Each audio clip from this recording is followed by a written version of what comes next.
journey of Iron Man, and frankly the journey of the entire Marvel Cinematic Universe, started with the journey of Tony Stark.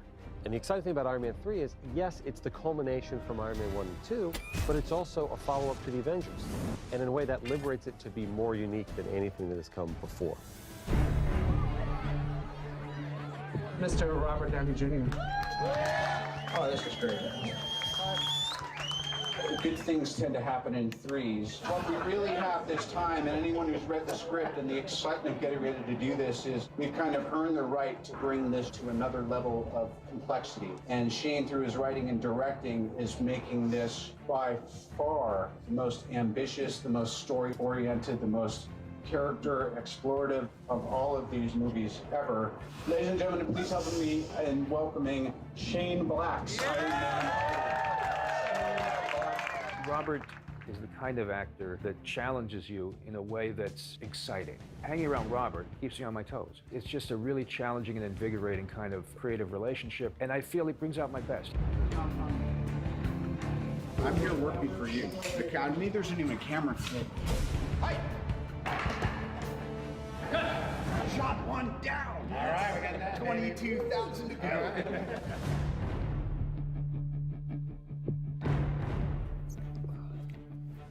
Welcome to Tony's workshop.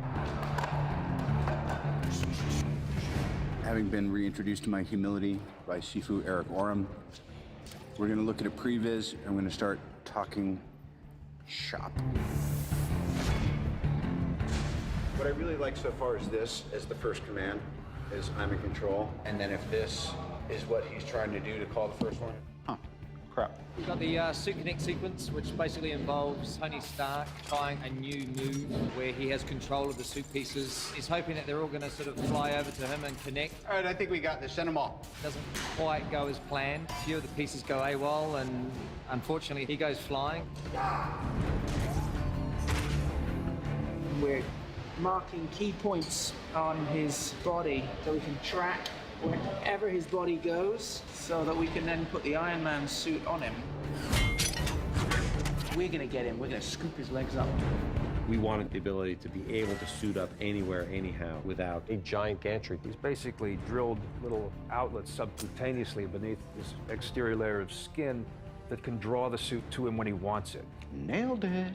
We're at least setting up that there is a language that does stuff that would give us an opportunity to figure out what is it that calls the whole suit.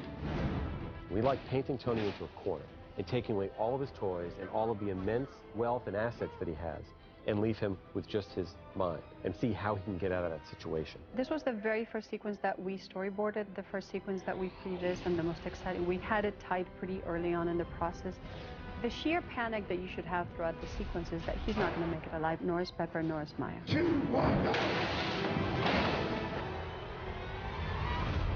The mansion was designed by the first production designer, Michael Riva, and he did a brilliant job. What we did is we tweaked it and made it a little different and bigger and changed the art, kind of shook it up a little bit, so the audience feels like they're seeing a new place, but they're familiar with it. And then we built it on a huge platform on a large stage in Wilmington. It was built on a gimbal. And for those who don't know, a gimbal is basically a platform that can bend and tip and go like this. Well, this one just broke in the middle and just bends. And it's like the Brooklyn Bridge. They built this big steel armature, and they were literally able to just drop the set.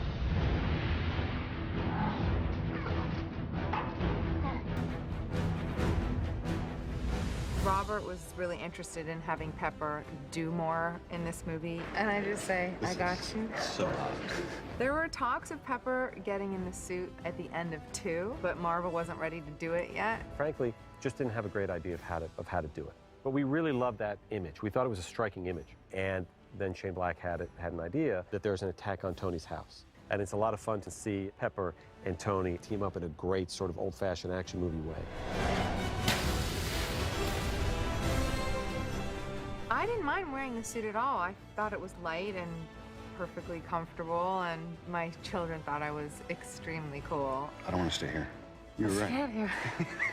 One of the things that I wanted to do is get as much practical stuff inside the house as possible. So whenever you're inside the house, we wanted to at least have a set on a gimbal and have the house splitting apart and have, rupturing and all this dust and debris falling and massive explosions coming in, and it was spectacular. So all the interior was done. It was a good basis for us. And then all the exterior stuff, it became 100% digital.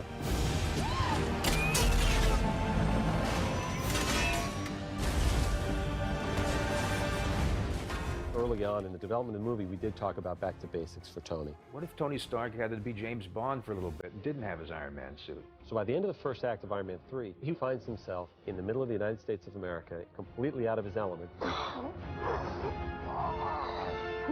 It's brisk.